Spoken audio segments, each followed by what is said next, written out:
Okay, here we are. We're here with Flip and Flop. Hi, my name is Cal Cullen from Wave Pool in Cincinnati, and I'm really excited to introduce Amy Franceschini and Loda Vranken for a talk on future farmers tonight. Amy Franceschini is the founder of Futurefarmers. She has shown widely throughout the world at the Whitney, the Guggenheim, SF MoMA. She's had work in the Venice Architecture Biennial, just to name a few. Most recently received the Rome Prize in Design. And Loda Vranken, who will join her, focuses on design for zero energy construction and small self-sufficient living units. And he's originally from Belgium. So Flip and Flop, are Amy and Loda around? Can you go find them?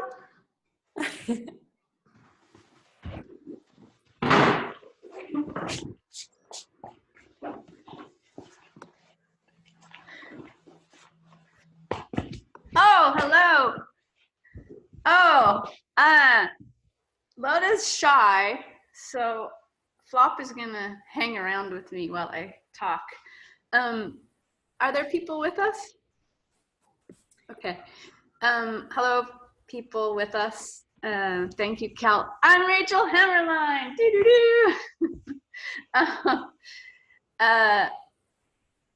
Cal, thank you for having us in this strange environment time. Thank you. Little sign by. Oh, just to let you know, this is a rehearsal. So I think we're gonna share our screen with you, and then I guess our faces go away, or do people still see our faces? I think we'll still see you. Okay. Yeah. So we're sitting in our studio in San Francisco. It's sunny. You can see it out there. We're sitting under a very old Margaret Kilgallen piece. This was both of our first exhibition and we did together. It says Harvest. But I think I'll jump into the screen and then we'll go from there. Hello, let's see, share,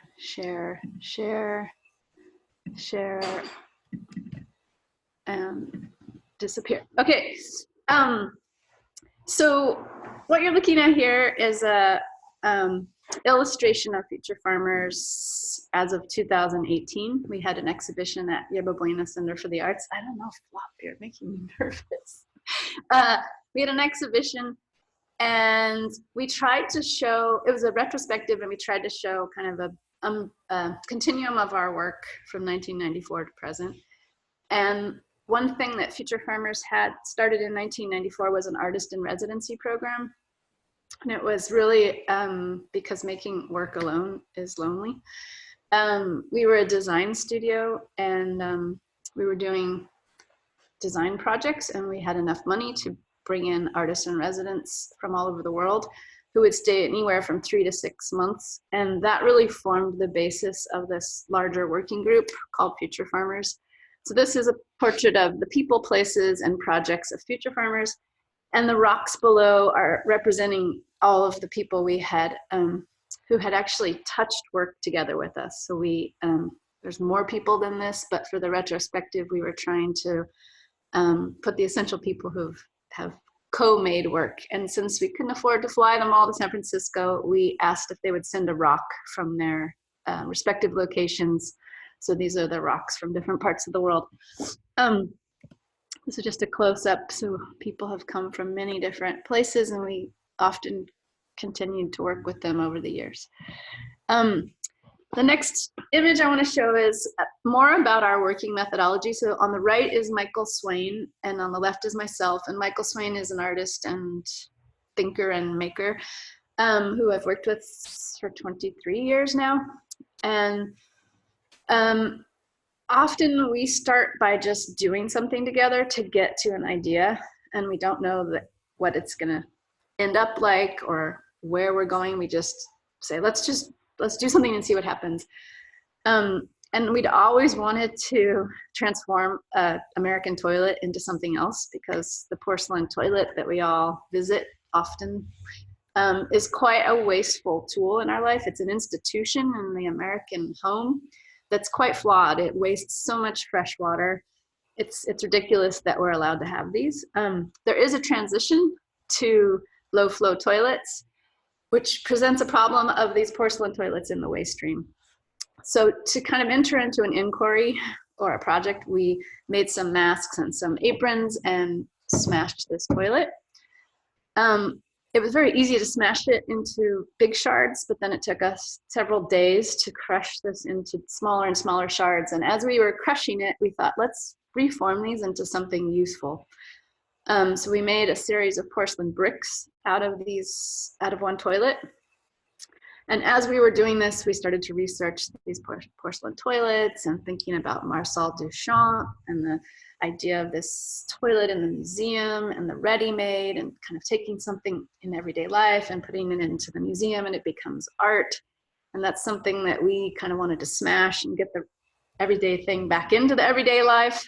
So this piece is really kind of about our thinking about how we work and where we work. And I think it'll unfold a little bit more in the next projects I show.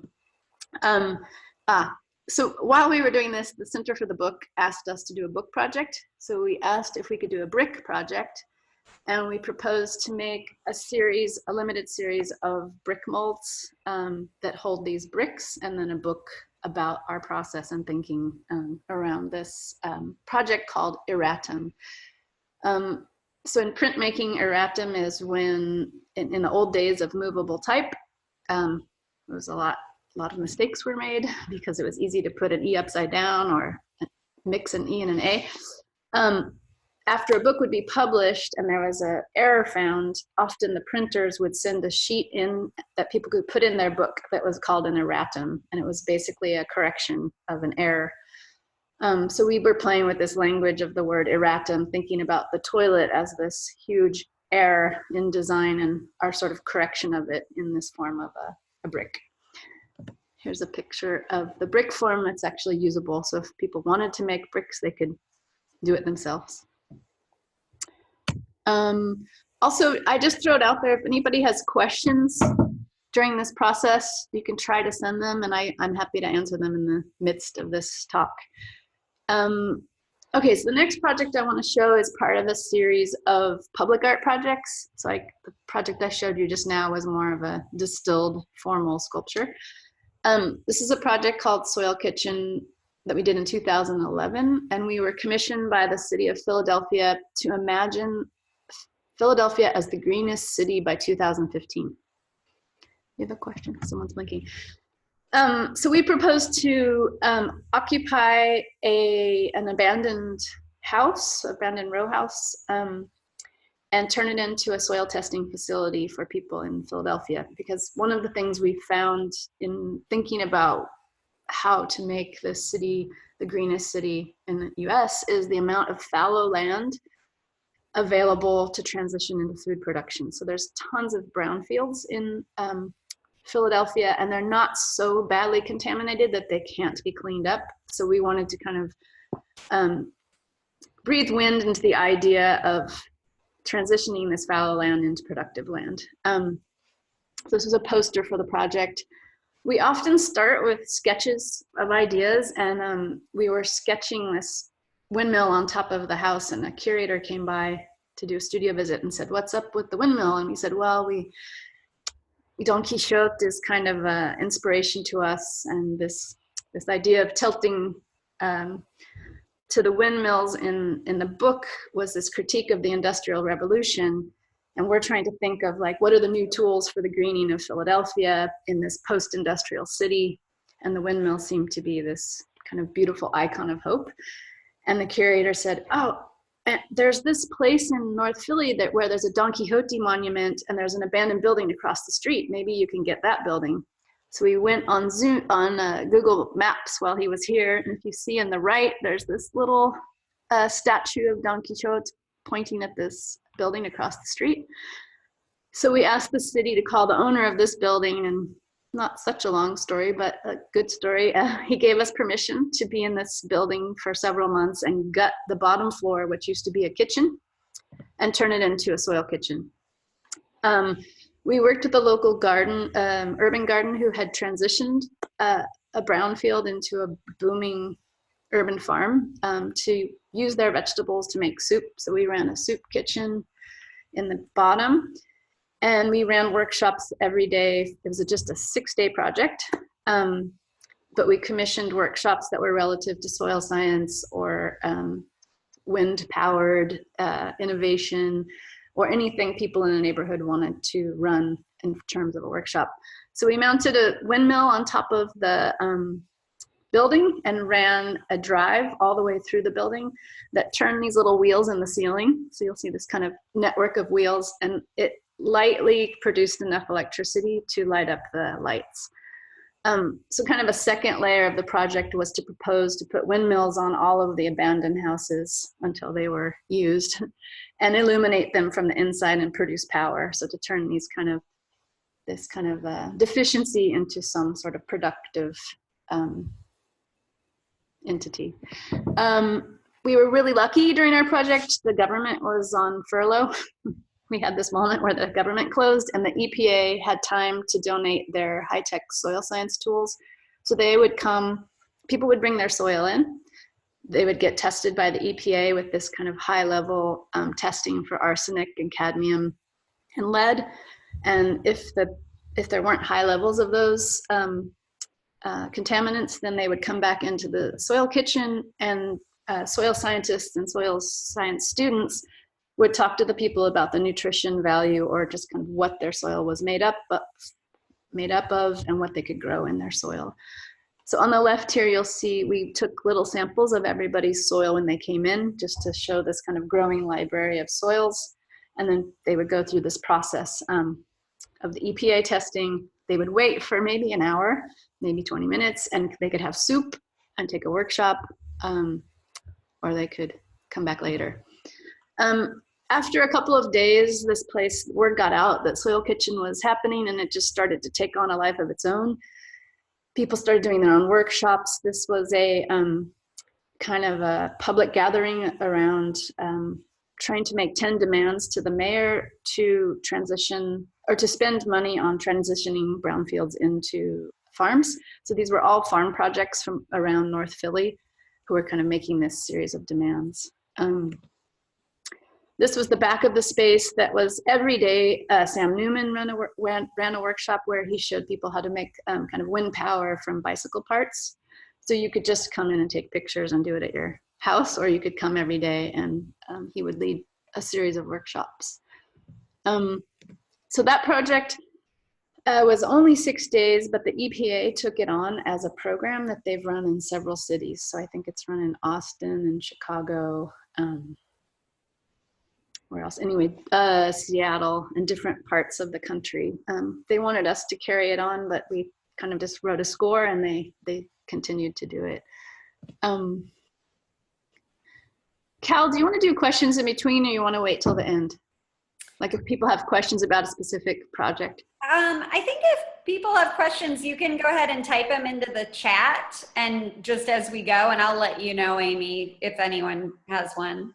Okay, and if you have questions, or like if I'm missing something, jump in. Okay. So the next project I'm going to show is called This Is Not a Trojan Horse. This is a project we did in 2010 with Loda and Stain Skifflers. And for us, this was a new moment in making art where we were commissioned by a farmer who's also a patron of the arts, but it's an independent person who owns a farm in this area of Italy called Abruzzo. So it's like on the east side of Italy across from Rome on the Adriatic. And we were invited to imagine the future of farming there. So to kind of re-excite, especially young people's imagination, to stay in the region and farm. And we're like, okay, we're from San Francisco and Ghent, like we don't speak the language. That's a big ask. But Gaetano Carbone, who is our host, said, come to the farm and just be here for a while and see what emerges. So for a couple of weeks, we drove around and we met people in different villages. We had a translator. And one story that, like, we would ask people about the future of farming, and they would say, there's no future. We don't talk about it. It's over. And then we would say, what's kind of a fond memory here? And everybody in every village kept saying, just 10 years ago, there were wild horses running through this region. But because Ryanair had put in an airport, people from England were coming and building their second houses and building fences and didn't want wild boar or wild animals around them. So the wild horses disappeared. So it's struck an idea to make this horse sculpture as a way to kind of connect with people immediately, as an image that resonated with people. So we made this human-powered horse, but the region is very hilly, so we had to bring a tractor with us because we couldn't roll this horse around in some of the villages.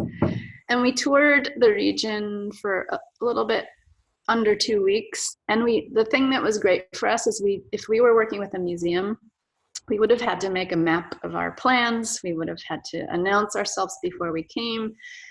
We probably would have had to build audiences. And Gaetano was like, let's just go and see what happens. So we kind of thought of some villages we wanted to visit, but we were open to chance and invitations as we went. This is just a picture of the production. We tried to build the horse with local materials. Our host had an olive tree farm. So this is the horse head made out of olive branches. And we would basically just roll into villages, unexpected. And the horse was quite loud. There's a video online you can watch, but it was like rolling through the village, and immediately people would open their windows and children would run out, and it became this hub for people to start talking. This is just a beautiful image of a woman who watched us for several hours in a village, and people kept going, she's the oldest woman in the village. This was a village where we couldn't walk because it was so steep, so we made a stationary version so people could still run in the horse. This was a farm. We started to get a fan. His name was Tonino. He would follow us to every village, and one day he said, can you come to my farm? Like my wife and my brother, they can't leave the farm because they have to work. They'd love to see the horse. So we went to their farm, and his brother came out like, La cavala, the horse, que cosa, why, what is this? And that's generally how people would respond. And I think the question of why opened up a lot of exchange. This was another village that we were invited to. People started to hear about us and said, you should come to the fancy fair in this village. There's so many people there. And what you can't see maybe, in the inside of the wheel is a blackboard. So we would ask people to write their images of the future of farming. And what started to happen is, like, one village would write comments, and then it would arrive in another village, and the village kind of would have a rival, like, oh, Loreto said that, well, we're gonna say this. So it's kind of like the belly of the horse carried this ongoing conversation of the villages. So at this village, it was towards the end of our tour, the mayors of the town came out and started talking to each other, and a lot of the farmers who had followed us started to talk to each other. And so we invited everybody we had met to come back to the farm where we were staying and have this feast, because what started to happen is that people who hadn't talked in a long time were talking. They were talking about the problems, and they said the horse gave us a reason to talk. And long story short, what happened was a network of people came together through this project. They still share tools. There's been a grain consortium that's evolved with grain growers around the region, and we started a radio station, which is another project I won't show, but we've carried on to do work in this region until present day. So this is not a Trojan horse. Okay, I'll show an older project that leads into a newer project. I think some of you online know this project. So in 2007, we planted a garden in front of City Hall as part of the SF MoMA's SECA award. So I won an award, and I asked the museum, can I not do something in the museum and do something out in the city that benefits the city and has a larger audience possibly than the SF MoMA. And at this time in my practice, I really was questioning being an artist and doing things in museums. I just felt like it was a very limited conversation and a limited audience. And I was working with the curator, Janet Bishop, at this time, and she said, you can do something outside, but you have to do something inside as well. And I remember being quite frustrated, but then you'll see later maybe why it was a good, interesting thing to do both. So this was a garden that was there for the summer of 2007, and we worked with Slow Food Nation to make it happen financially. And Matt Gonzalez, who was the president of board of supervisors. This is him on the left, and this is his office in City Hall. And I'm showing this because this was a time when San Francisco was getting quite gentrified. The tech industry was booming, and I was ready to leave. I was like, this place has become so apolitical, and there's like no hope for change. But Matt Gonzalez would open his office every month and let an artist have an exhibition. And then in the hallways, he would serve free food. And I went to several of these exhibitions, and there was something so liberating and amazing about just being in City Hall, in an art exhibition, in a politician's office. And like tons of people would come, homeless people would come, punkers would come, punk rock shows would happen under the rotunda. And it kind of made me think about that City Hall is actually our house. It's where our decisions are made, and we should spend more time there and spend more time with the people there. Maybe it sounds naive now, but I really thought of the state as something else. And like this, I had this us and them relationship with the state, and I had more of a mentality of smashing it than working with it until this moment. So Matt was a collaborator in Victory Gardens. He helped us navigate through the city to get permission to do the project. This also helped us. I went to the history section of the San Francisco Library, and I found this old picture of 1943 of demonstration Victory Garden in front of City Hall. And I was struck, like, wow, we had a farm in front of City Hall. Why don't we have one now? And the politicians, when they saw this image, also responded like that, like, oh, there was already one there, let's do it. So historical precedent has become a little bit of a key for us in public projects. Oftentimes politicians can't imagine new ideas. So if you have some sort of historical reference point, it often helps. This is an image I found too of Golden Gate Park, where they had allowed 500 plots to be farmed during the Victory Garden program in World War II. So it's a very successful program in terms of food production and also bringing people together in neighborhoods through tool share programs. I show this project normally in Europe because it's so absurd. Like the Victory Garden got a lot of media coverage. This was our governor, or our mayor at the time, who's now our governor, Governor Newsom, and his wife planting some beans in the inauguration day of the Civic Center garden. So the interesting thing that happened in this project is at first we were just going to plant a garden with one of the San Francisco garden projects, but we had a public gathering with as many funded farm projects in the city and also in Oakland. And all these people came, and we decided to do plots that represented everyone's kind of farming project that was funded by the city. So it became a demonstration of all the programs that the city was funding. And it really galvanized this community, and even the politicians had never maybe visited the projects that they were funding. And out of this grew a Urban Farm Alliance, which is still happening. And I think Oakland has a farmer representative in their political body now. And the last thing that resulted was actually an ordinance that I co-wrote that the city declared they would fund urban farming every year, kind of in perpetuity, in line with their peak oil program. So they have this 50-year program to lower emissions in and around San Francisco. So this folded into that plan, and it still remains. Yeah, so I'm gonna stop there for a second. And then, are there any questions? I think I'll just stop because the next project's a bit of a new tour.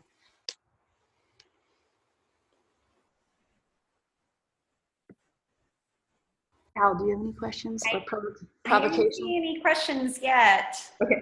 Do you have any questions yourself, Cal? I mean, no, except I just want you here more than ever to to come and help Cincinnati with our brownfields and but yeah, this is great. Thank you. Okay, so this will be the last project, but it's quite a long project. As you can see, it's an 8-year long project we did in Oslo, Norway. That was kind of next level victory gardens. So let's go. I'm going to come back to this tea kettle, but the tea kettle is a very important part of the project. And I think I'll just say that, Flatbread Society was an invitation to do a permanent public art project in the waterfront of Oslo, Norway. So it's the capital city of Norway. And that's kind of a large ask. And the tea kettle represents the fact that small gestures are important. So we'll come back to that. Oops. I'm going to go forward. So when we were invited to do this project, we were getting sent these aerial pictures, like tons of aerial pictures and plans. And for me, I was like, I have no idea what I'm looking at. I don't know how to deal with this project. But the invitation was to do a permanent public art project in one of the common areas in this huge redevelopment of the port. So this was a working port up until 20 years before 2010, and then it was derelict. So no one ever lived there. It was more a boat building facility, and it was a port with cargo coming in and out. And the idea of the city was to redevelop this into, to change Oslo's identity to a fjord city. So it was a branding, it was a total reassembling of the logic of the city, and to bring all the cultural institutions to the waterfront. So the white building you see is the National Opera. That was the first building they built there. And then the National Library was going to move there, the Munch Museum, and then for the rest it was kind of recreational areas and housing. And in each of these sections were spaces for the commons. So in Norway, the commons is a very strong idea. It's part of their national heritage and identity. Like as a Norwegian national, you have the right to move across your city without, or to move across your country without anyone saying you're on my private property. And so that's pretty exciting as an American with all of our barbed wire fences to think about this idea of the commons. And I don't think Norwegians know how wonderful it is. It's just so, but like you can walk and know if you can even camp on someone's land for one day, if you, so we kind of wanted to think about the commons in a strong way. So I'll move forward and I won't move forward. So one of the first things we did is ask what was there, and our commissioner happened upon this image in an exhibition, and she said it was before this area. The king actually had a farm for the workers and the king's court. And so we proposed to occupy the southern part of the development that wasn't quite figured out yet. Like the master plans were figured out, but this one area was just kind of sketched in as a football field. Maybe 20 years in the future it would be developed. So we proposed to the city to open it up as an urban farm. And as we did that, we formed a working group called Flatbread Society, because every morning you flatbread in Norway. And in the neighborhood surrounding this area was the most diverse manipulation of people also eating flatbread. So you could smell bread being baked in Somalian neighborhoods, in Iranian, Iraqi, Palestinian, and we thought it was interesting that flatbread could kind of be a current between different cultures. So we named our working group Flatbread Society and asked the city to supply 100 lots for people to grow food in this kind of strange new landscape, to bring in quail. And the city at first said, you're crazy, nobody wants to farm in Oslo. And we said, just put up some advertisements in different languages, and 4,000 people signed up for these 100 plots. And the city was like, we had no idea. They gave us 50 more plots. The commissioner had a meeting with all the people that signed up. I don't know that 4,000 people showed up to the meeting, but they decided on 150 people to farm here for 3 years. And our idea as Future Farmers was, we hope we can have a permanent farm here. But if you start with a plan where Oslo people are already like, nobody wants to farm in the city, we should start kind of on a temporary basis. And if we create a space that's visible and where people are active, it'll be desired, and the enthusiasm will be infectious. And so that was kind of we thought if we could be there for 3 years, something will grow. So this allotment was self-organized. I mean, it's a strange area. It's still a space under construction. A lot of people didn't even want to go there because in their mind it was still this abandoned port. But this group was self-organized themselves the glory, and after a few years they started to come together in different plots so they could enjoy themselves, because if someone went on a holiday, they would ask the others to water the plots and take care of their plots. Just want to go back for a minute. So we were invited by the city. We'd go into these meetings and they'd show us these picture master plan as it was evolving, and our spot was, I don't have a pointer, our area was this little green area. That's how it was represented in the master plan. And they would show pictures like this. Well, we want you to work with this landscape architect from Denmark, who's worked on a master plan of how that space will be designed. And they kind of had pre-imagined the whole area, like, oh, people will be doing yoga and they'll have nice lighting and benches. There'll be some native plants in.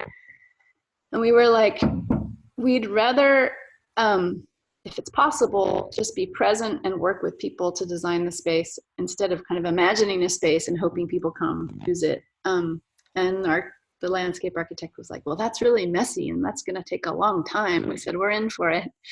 So the commissioner, this was kind of an official moment. The commissioner said, let's go for a permanent farm and a permanent project. So we formed a board of directors, a civilized board of directors you'll see here. They eat not flatbread, but raised bread. And our was quite playful, like we could actually do this. Say like, well, if we're going forward, we need directors.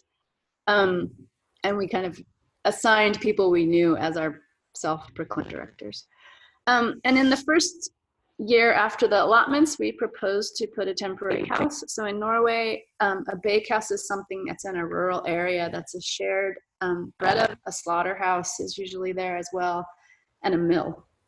And often people talked about bakehouses as kind of like a church where you know everybody, you know all the gossip of the town, and supposed to make one in the city. And Osloites were like, wow, a bakehouse in the city, what a great idea.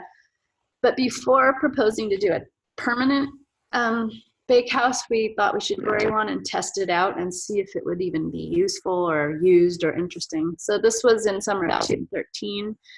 We installed this temporary architecture and a 6-week series of programs in and around it. So everything was opened, like we were learning and we wanted other people to learn with us. So we hired in the corner, the curly hair, an oven builder, a bread oven builder, to do a shop to build 3 ovens.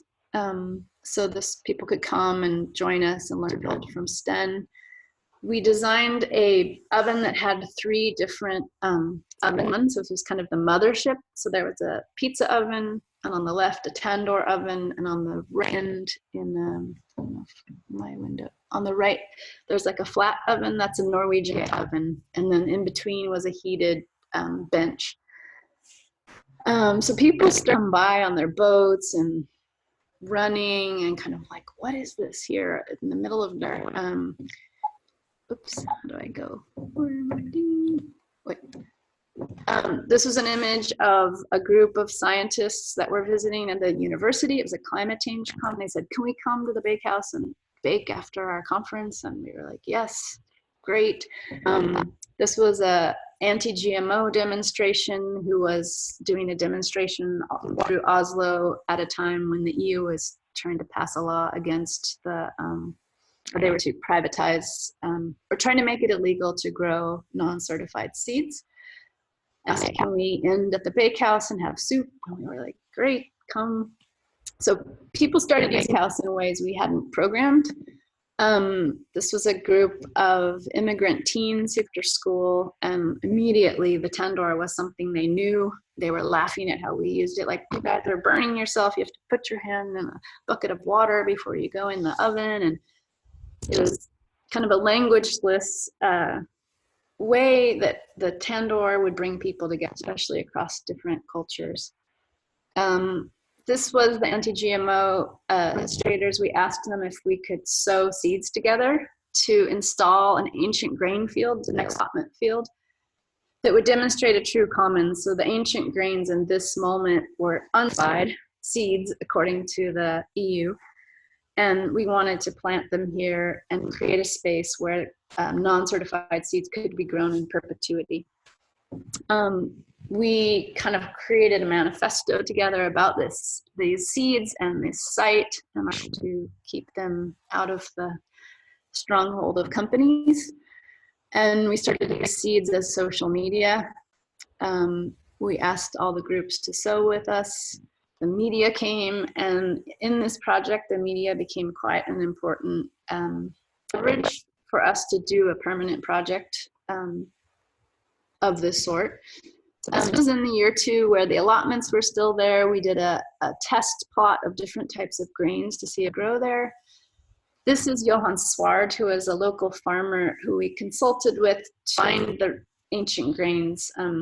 We had read about this grain that he's standing amongst. It was an old Finnish grain that was grown by a group of nomadic people in Norway, Forest Finns. And they were growing this rye, and a historian thought, wow, if they were growing this rye, actually they were growing it until the late 1800s, and then they were pushed out of Norway for political reasons. But this historian had read about this, and he thought, wow, that's quite specially growing rye, this north. And they used to dry their rye in their saunas, and there's some of these saunas. Let's go see if we can find some seeds. So this group of amateur historians went and took the roof of a sauna and found 9 grains of this rye. And they planted those 9 grains. From those 9, 7 grew. And these are an amazing rye where when you plant one seed, you get 1,200 seeds from one seed. So they had tons of seeds from these 7 seeds donated, and they started to get them back into production. And now Johan Sward is growing them, and he gave us some of these seeds. So we started to collect, before I show you that, we started to collect ancient grains that had these kind of amazing stories, and those were planted in Oslo. And while Johan was standing in this field of rye, he said, we do not need museums to conserve varieties. What we want is to grow them. And what he meant was, a lot of the seeds he's growing, he gets out of gene banks. So gene banks hold tons of seeds. We and I can also call or order just a little bit of seed to start, because scientists don't have the space to grow these out in real time. So they're basically holding them as a backup. They're not adapting to everyday changes and climate change and soil changes. So Johan and a group of farmers get seeds out of a gene bank. They get them back into production, and then they send some seeds back to the gene bank to kind of update them. And Johan was saying the way to preserve seeds is to grow them. We shouldn't keep them in museums. And that really resonated with our practice as well. Like, we love museums, but we'd rather work like out in the mess and the life of everyday life. So this kind of became a motto for us, Johan's words. So this is just a picture of this grain field growing. In the background is new fjord city growing. So the first part of this development was a group of skyscrapers, R code, and they're all banks, and then on top luxury housing. And so we want our project to kind of have some sort of contrast to this kind of fast-paced, immaterial economy, banks and trading, with a more slow, kind of hands-on, tactile ethos. I won't go through this. I think one important thing was the sauna, where the seeds were found. And in the old days, farmers used to store, they would harvest, mill, and bake the bread and then store it in the ceilings. And they called flatbread a storage economy because it would last sometimes for 20 years if they needed it to. And we kind of liked this idea that behind the project were all these multinational banks and this like image of wealth, and that had this kind of other kind of storage economy. This is flatbread, another picture. So let me see where I jump. So every year, the project started to have its own life. Like we had this allotment garden, programs running. We had the temporary bakehouse. The temporary bakehouse, sorry, my neighbor is taking his car apart. Actually, I'll stay here, I'll calm down. The temporary bakehouse was so successful that people wanted to keep it, and we had only built it for temporary use. So we took that enthusiasm and moved towards a permanent program. So every year we would come back and kind of install a program of activities, kind of heightened the level of an urban farm into a more kind of cultural, artistic ethos. So every year we made a program, we made posters, curated events. This was one event called Bread Needs Hands. We also did a suite of sculptures that related to this. We had this kind of meta story of flatbread society over the whole project. So this was a telescope rolling pin, because one of the questions of this flat was also thinking about the flat earth idea and thinking about how we refer to the flat earth as kind of this time when we didn't know very much. And I think one of the questions in our work as future farmers is we're very curious about the accumulated knowledge and innovation, but we're kind of questioning, like, what are we actually getting from knowledge? So we wanted that questioning to kind of hover in our work, and this telescope looking and reaching out for new knowledge, but that the rolling pin is kind of very grounded everyday act was sort of a symbol for the project. Temporary bakehouse, we also had this canoe oven. So the bakehouse was situated and kind of people could come there. And then the canoe went out into different neighborhoods to broadcast the project and just reach different people. So this was, you could paddle it around and bake on it. So this was in action. And then we would go into different neighborhoods and bake bread, and you'll see this baguette is a microphone. That's one of our collaborators, Marta Van Dessel. She ran a radio station. So we recorded all of these conversations about, we would ask people like, what do you think of this new development? Would you come to a bakehouse? Would you farm in the city? Trying to get a temperature of like, is this a great project to have permanently? Momentum was going, and we held public workshops about the form and the function of a permanent bakehouse and the grain field. We brought all kinds of people. We also were trying to consider alternative economies around the bakehouse and the farm. So there were bakers, urban planners, yoga teachers, mystics, and we asked people to bake their ideas. So there was a form making workshop where people would think about the possible form of a future bakehouse.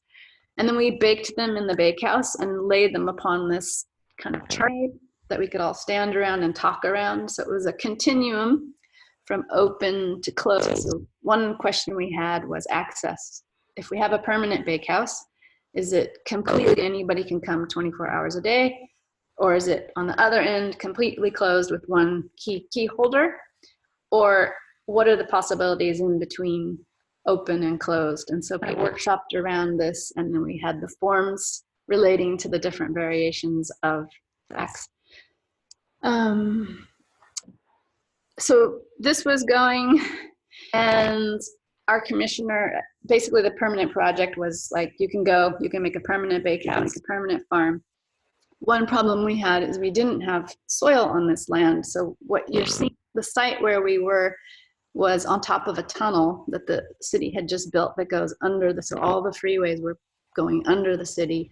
So we had just like rock. So we could have just gotten clean soil and brought it in, but we thought it might be more interesting to enable the peri-urban farmers to bring a symbolic amount of soil and lay their soil upon the land to represent a connection to the peri-urban farmers who were feeding the city, because by no means do we think urban farming is going to feed cities. Can offset production, but we need the small scale farmers around. So we sent out 72 letters to the farmers, and everybody responded and decided to come back. So in 2015, we held a procession where we met all the farmers at the edge of the city. We processed through the city to the site. Donkeys came, goats came, people, chickens. This big tractor was the king's tractor. The king sent his farmer with 9 tons from the king's farm. And then we had this big sheet of canvas that was a big spread, and we asked everybody to put 1 handful of soil from every farm and mix together into a new culture of soil. And it was named that day Lo Sector, which means common in the city. We did a kind of ceremony around this making of a new culture. We together wrote a declaration of use for this site. And these are all people all the farmers who came and people who had been with us since 2011. This is Johan Sward. And we asked people to sign a declaration which stated that this site should be considered a cultural institution in the waterfront, like the opera, like the National Museum, like the Mook Museum, and it's dedicated to farming and art. And it's to be seen as a museum without walls. So people signed this document, and we asked the soil to be the witness. So this mix of soil was the witness. And this was an official renaming of the area called Lo Sector. So this is what the plans started to kind of look at like. I mean, it's a super strange place. Those 2 pipes are exhaust pipes from the tunnel. And so it's becoming this sort of mixed use land. You can see it here in a different season. This is just a picture that kind of situates it. This was from a Dutch TV show, came and did a piece. But what started to happen is projects just started to come and install themselves. So this was a group of beekeepers who started beekeeping there in 2011 and actually built a business. So now they do beekeeping on roofs of buildings and schools and museums, and they keep training people how to beekeep. One day a farmer drove by and said, "You guys need to plow your fields. Do you want to use my horses?" And so this guy comes every year and plows the field. We decided we needed a farmer. Cal, we were talking about it. I think it's essential to a single or more, but at least a single farmer who's there and dedicated to the site. So we convinced the farmers, the Norwegian Farmers Union, to split a salary. So we took some art stipend and split a salary, a full year salary to Andreas. There were, I think, 60 people applied, and he stood out because for these kind of projects, you need someone who can really farm, but you need someone who's very social. That's kind of a conundrum for farmers often. Like often farmers are like, "I like plants, not people." But Andreas was an amazing farmer. He worked for 2 years. Now we have a new farmer still hired by the Norwegian Farmers Union. But the Norwegian Farmers Union took advantage of this and made it kind of a media event. So we hired a city farmer, Oslo's first city farmer. So he had loads of media he had to deal with, which I'm so glad I didn't have to do. So the farm was being built by Andreas. A community around it was and we were building. Futurefarmers was building the permanent bakehouse. We proposed to make, this is kind of a strange slideshow, but we proposed to make a building that was fashioned after an 1890 sailing boat to pay homage to this history of boat building in the harbor. We worked with the local group of boat builders to build the interior hull of this bakehouse. I'm just showing you some process images of making jigs for all the different beams in the hull because they were all different curves. The building was fashioned after this, which was a rescue boat was part of a fleet of Norwegian rescue boats who would go out to towns and rescue boats in distress. So they were these really fat, slow, durable boats. And we kind of like this idea of rescuing these ancient grains, and the bakehouse having some sort of gesture to this boat. So this was in 2016. This is the first installment of the bakehouse. On the right side is area for the ovens, and on the left side is a meeting space. And then there's a roof, garden, and seating area. This is an interior shot. So we stretched out our original into more linear ovens. So there's still 3 ovens in the bakehouse. This is just images, so you can get a sense of it. And the sides of the building are actually rammed earth from soil that was on site, or clay that was on site. I don't know why I have the images. There's some more pictures of it. And this is pictures at night, because the space started to be occupied by people, and it has a total life of its own. This was our first year harvest, where we had enough grains to actually send off. So the question that often people ask is like, how do you do a project like this and then go away? So we proposed to kind of animate this exit with a seed journey.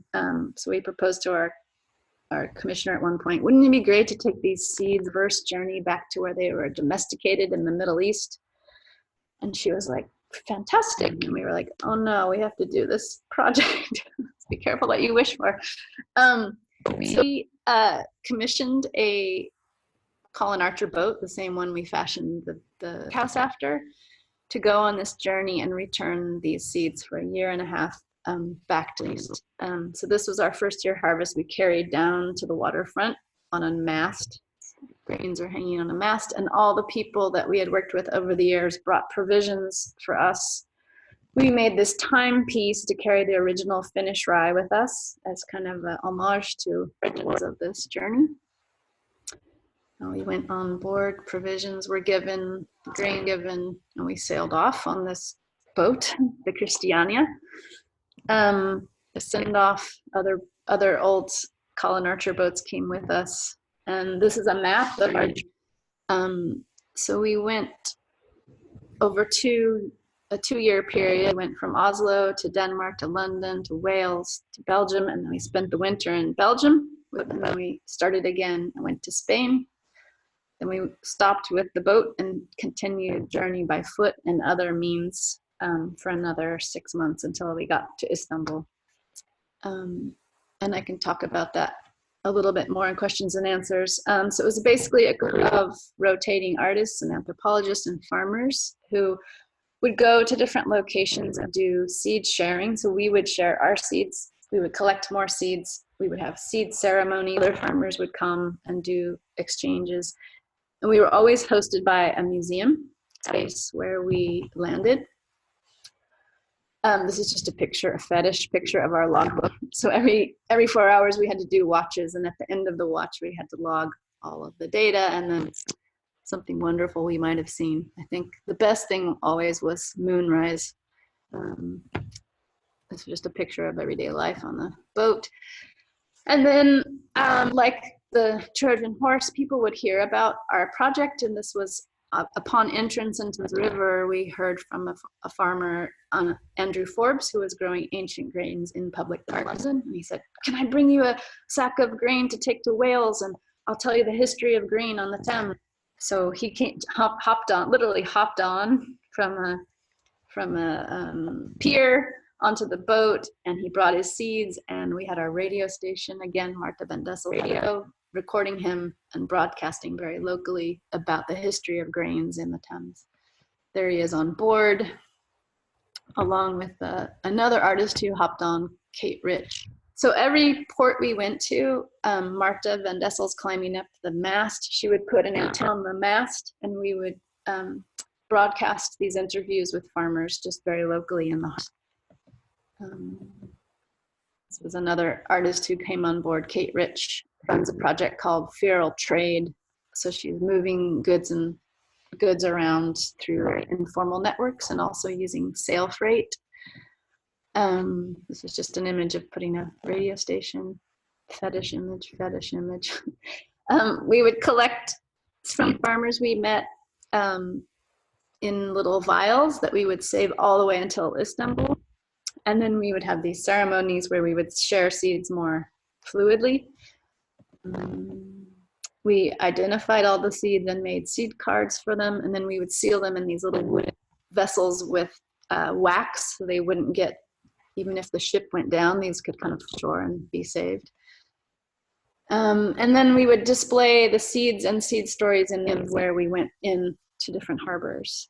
So I think I'm going to go a little faster through this. You can get different ways the piece has been shown. This is a seed mast antenna. So it doubles as a seed storage and an antenna for radio. We use a technology called SSTV to send images through radio and then be back assembled into images in the museums. A series of postcards we sent from the boat. This was in Sharjah, so often we were invited to do shows during the seed journey and we couldn't go, but we would install pieces in the show. This was in the National Library in Wales, and I just want to say that museums really became, referring back to this reference that Johan said about we don't need museums to conserve variety, our kind of questioning of the role of museums. And on this trip, they became very important amplifier, kind of an anchor and an amplifier of our work. So they offered us having a secure port to be in. We had an exhibition, and then they were able through their media to invite farmers from around the region and then broadcast, like for instance here, this was our delivery of the grains from England. These were grains that grown in Wales but went to England at one point and hadn't been back in 120 years. So it's welcoming of this Welsh grain, and the BBC came to broadcast this on national. And it gave, these are all farmers from around the region, it gave the farmers a voice and a sort of credibility that they felt they hadn't had, often just in the field doing their thing. So it kind of raised the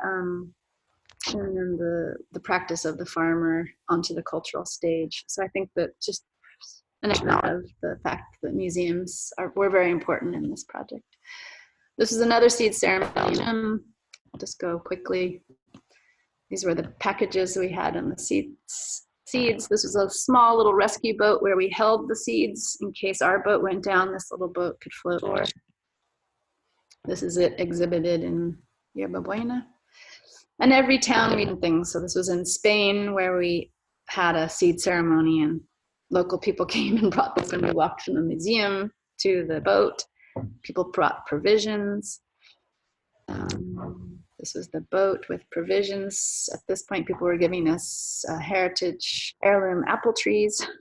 And at this point in Spain, the trip went on land. So this is us from Berkeley who joined us, Ignacio Chapela, who was very active in kind of anti-GMO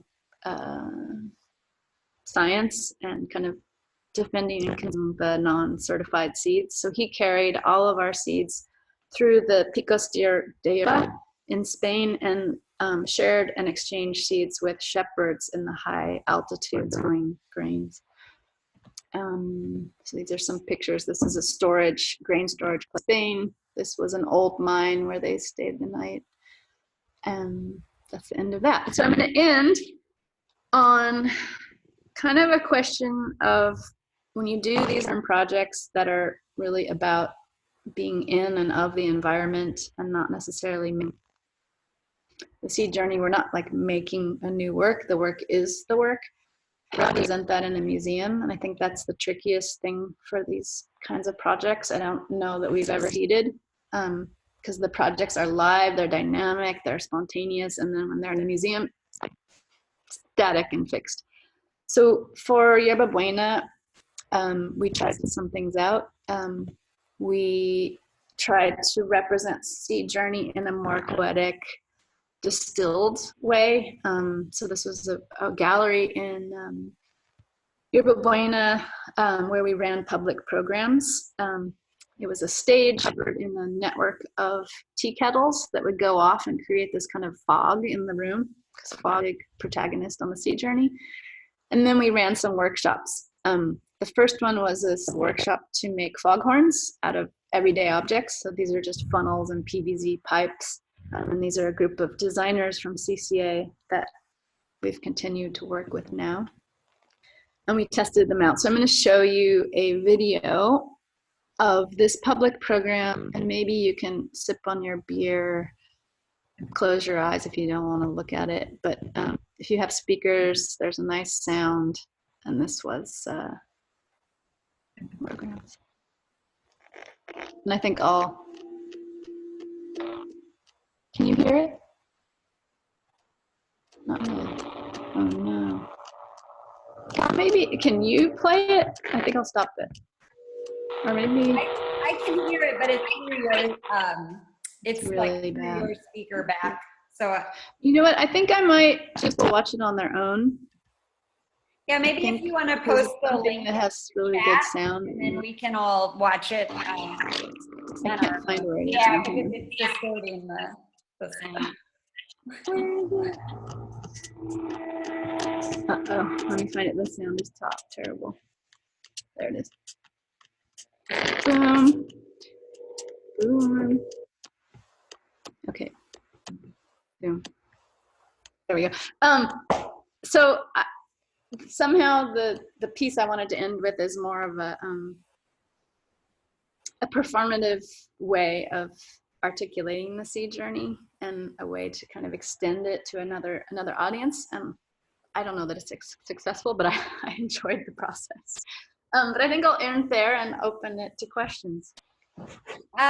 We got a question. Can we get Loda? I'm just gonna get Loda because. Oh, good. I'm glad you can join us. Hey, Loda. You missed the whole talk.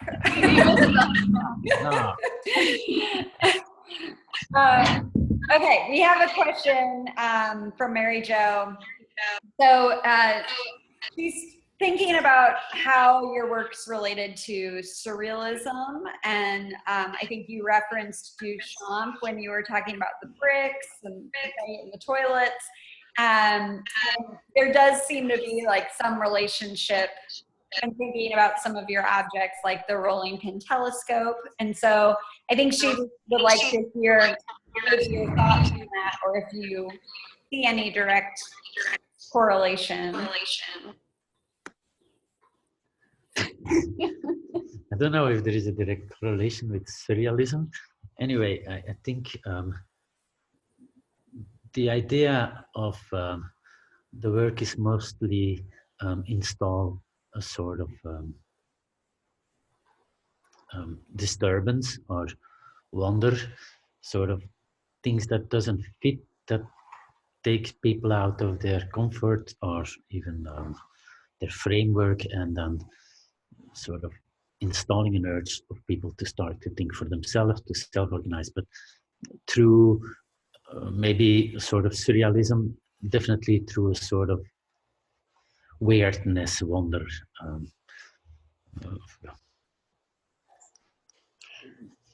Yeah, I would have never related our work to surrealism. It's a compliment, but yeah, I hope that answered your question. I don't have much more to add. Do you guys see the chat? Can you bring up the chat? Because then you'll be able to read the questions as they come. Ah, cool. Yes. Yeah. So Elena has a question there too. Okay. Okay. So Mary Minarek, it seems like there is some sense of the kind of operation of surrealism, but turned towards the project of envisioning a future together. I think you answered your own question. It's beautiful. It's a beautiful way of talking about it. It is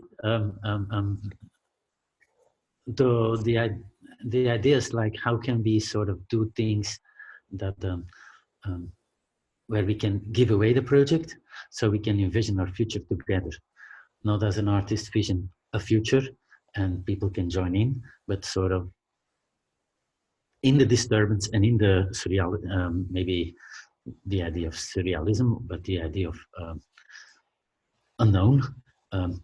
If we can get in the unknown, we can rethink ourselves as a group together. So, and then, like for example, in the project in Oslo, in the end, people didn't know us anymore. We were there for 8 years, but during the 8 years, the project was taken over more and more by the people who installed themselves and sort of started to write their own story in the story. And in the end, we were out. So imagining a future together, that is definitely a goal. To play off of that, do you see just what you were saying about, like, if we can get into the unknown? I mean, I feel like we're in such a state of the unknown right now. Do you feel like this is a moment where we can really imagine a new future together? It's still unknown. No, I mean, I think it's interesting to see how quickly things can change if they need to. I mean, because of the urgency of certain things, I mean, look how massive the world has changed in the last month. I mean, we're all obeying, we're all doing what we're told. So yeah, of course it gives me some sort of hope of change, but I'm in this moment, I'm a bit suspicious, and I'm just kind of, I'm hanging back in that hope. There's a few other questions there in the chat if you want to look at them. Okay. Amy, Alana Ryder, have any global networks of artists, scientists, other people emerged through your projects? What does that look like? If there's time, do you mind telling us about the Indigenous Farming Project? You did some research. So a lot of things pop out of our projects, which I think is great. So one of the questions was about the Indigenous Farming Project. So after Victory Gardens, one of the politicians became the head of the EPA for California, so Environmental Protection Agency, Jared Blumenfeld. He helped us on a city level, but he was pulled to be head of EPA by Obama administration, and he called and he said, Amy, I have an idea. Can you meet me in a cafe? And I was like, okay. So I meet him in his suit, and he says, I want there to be farms on every reservation in District 9. So that's several of the Western states. And one of the first things he did when he was recruited to run the EPA was he bicycled to every national park, to every reservation, and through the Central Valley as kind of a symbol of his dedication to trying to heal these places. And he was struck by the horrible health in the San Joaquin Valley in terms of the amounts of asthma from all of the dust and all the pesticides in the soil. So his aim was to transition the San Joaquin Valley into organic, and then to put farms on every reservation because people had no access to food.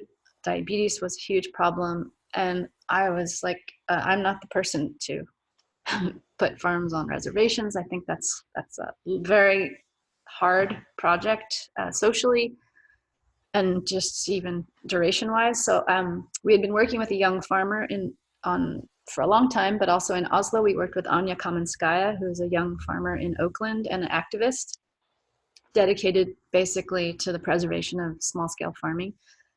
And we asked her if she would be interested in working on this project with the EPA. And she also was worried. I'm a young, white, affluent, I mean, not rich, but I have a graduate degree, and who am I to be going to reservations saying you need farms? But she organized with a group that's been working on a reservation in Oregon. And we got a grant together to do a pilot program. And basically, they went on a tour of different reservations, and many of the reservations wanted hoop houses. That was something they all kind of immediately, that's something they could identify with and wanted and would love support with. So she and a group of young farmers, people from the Paiute reservation, started a pilot program, and then it started to grow and populate. And it became kind of so popular that we were given offers to have tons and tons of money and become a big kind of NGO. And we all kind of shied away with it. And just how we dealt with it was Anya just became a consultant for the indigenous tribal network on the West Coast to do these hoop house programs. So I often feel like even with Soil Kitchen, our projects kind of spin out into these larger programs, and we always try to find a way that it can kind of take on a life of its own and not have us be like having to be there to enact the project. So I often think our projects are catalysts. Yeah, so that was the answer to that question. Let's see, let's go to another question. Who is this person? Is that Rachel Hammerline? Cal, what projects would you like to discuss? Oh yeah, Cal, what projects do you want us to talk about in Cincinnati? I think we can talk about that another time. And Maggie's question above that. Do you design sculptures for the museum, or do you try and redesign the ephemera from the public works for the museum? So that's a good question. I think we started by never designing them for the museum. When we make sculptures, they're more of a tool for us to engage with people in a way that's beyond language. Like with the horse, I mean, the horse was the project, and the horse gave reason for people to talk. Do you want to talk about this question a little bit? Again? It's about, do we make the works for the museums, or do we make it for the projects and then show it in the museum? Definitely not for the museums. It's like Amy said, the objects are sort of tools that work in its own. I mean, so we don't have to do everything. For example, the Trojan horse was wandering around and working as a magnet. When it arrived in a village, people came and sort of a talk started about these horses, about farming, and about all kinds of things. Then it wandered to the next village, and it worked also like a magnet. So it works like bringing people together, but at the same time it was making a network. And out of this project, another project arose that is Radio Instabilis, where we made a tree house that was hosting a radio, and where these farmers that came together in the previous project envisioned their future of the farming of the grain, of the typical grains for the Abruzzo pasta, and how to work. Amy is better in explaining this project, but the idea is like that the artifacts are more used like tools. Same with the first bakehouse in Oslo, which was a place that was attracting people, but at the same time there was this boat that was hanging around in the city and making this network that then came together in this bakehouse. I think, though, in the kind of moment of the Victory Garden project where Janet Bishop asked us to do something in the museum as well. I didn't show any pictures, but I made a suite of sculptures. I made a pogo stick shovel, this bicycle barrow. And I think having that in my mind always, that this might be exhibited, actually kind of raises the level of thinking around the objects that we're making sometimes. Like, I'm like, how would this live in a museum? And for me, they never work the same in the museum because they're just these static things. They're not in use. Often, tons of museums have asked us to rebuild the Trojan horse, and we're like, it just doesn't make sense. People have wanted to ship it from Italy, and it just doesn't make sense, like on so many levels. So it's a challenge for us in a way, because sometimes people want to show our work, and we're kind of like, what do we have to show? Like, the work is in itself. Let's see. Interesting that the other side may be. Oh, that was a comment. Do we have any more questions? I thought I would raise my hand. Hi, Rachel. I have a question for you. I'm curious about how many Futurefarmers are in a group, and I understand it's kind of an evolving group, so maybe just like a rough number, and how that flow happens. And then also if you all also have your own solo practices. So there's, there's always a kind of different constellation of people. It's based on the projects we're doing. I think in the earlier days when we had a studio, now we live in our studio, but we had a separate studio and we ran the residency program there. Futurefarmers was a much bigger constellation because people were coming through all the time. For the last, I'd say, 12 years, it's been a constant constellation of myself, Michael Swain, Loda, Stain Skifflers, and Marta van Dessel. But it really changes depending on the project. Like it has a lot to do with proximity or time or budgets. And we all have our own practice. Actually, I think I'm the only one who doesn't have my own practice. Loda's an architect and a philosopher. Yeah. But yeah, Michael Swain has his own